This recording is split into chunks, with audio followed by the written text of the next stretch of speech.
الہ العالمین دغه خوشحالی دایمي او ابدي کې الہ العالمین. رب کریمه د بخت خوشحالی کې الہ العالمین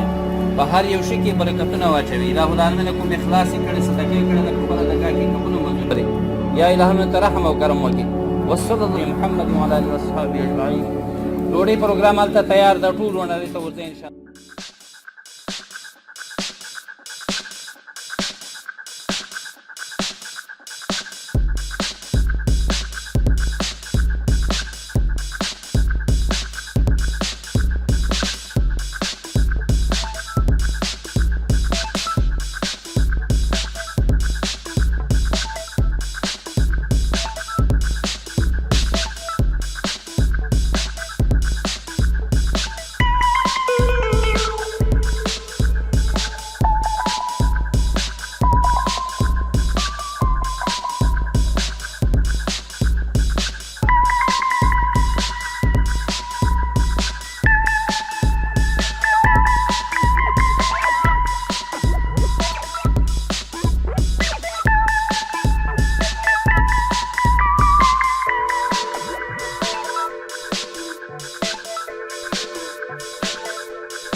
عبدل بھائی نصیر بھائی واده ته مبارکان ټول ملګري راغلي دي ډېر ورته خوشحاله نصیر ډېره مسافري وکړه او اوس راغلی دی او بس مېلمانه دي نن د اتوار ورځ د احمد خان ورځي او غاړه ورکوي اجرت خان ورغی اوس حبیب بھائی ور روان دی او جنت ګل رور ور روان دی عبدل ته غاړه ورکړه عبدالله اند نصیر او رفیع الله رؤوف ور روان دی او ډېر د خوشحالۍ مقام دی او رؤوف ورغی غاړه ورکړله او تور دغه رحمت الله ورغی صابر بھائی ورغی ماشاءالله ځلیږئ د پکتیا بلبلانو او رحمت الله تنخوا ور روان دی او محمود لیونی ورغی او رحمت الله خان ور روان دی حبیب بھائی راغی کمیټې ته په دې وخت کې زمونږ ګران میلمه د باجوړ نه راغلی ضیاء الحق ماشاءالله نصیر سره میلاو شو عبدل سره میلاو شو د خیره الله دې د دې قدر وکړي د ډېر لرې نه باجوړ نه سفر کړی دی او میلمانه را روان دي د خیره سره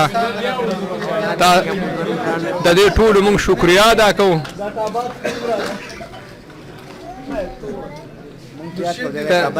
نو تاسو غاړه ورکې نو زه به م یاد کړم که نه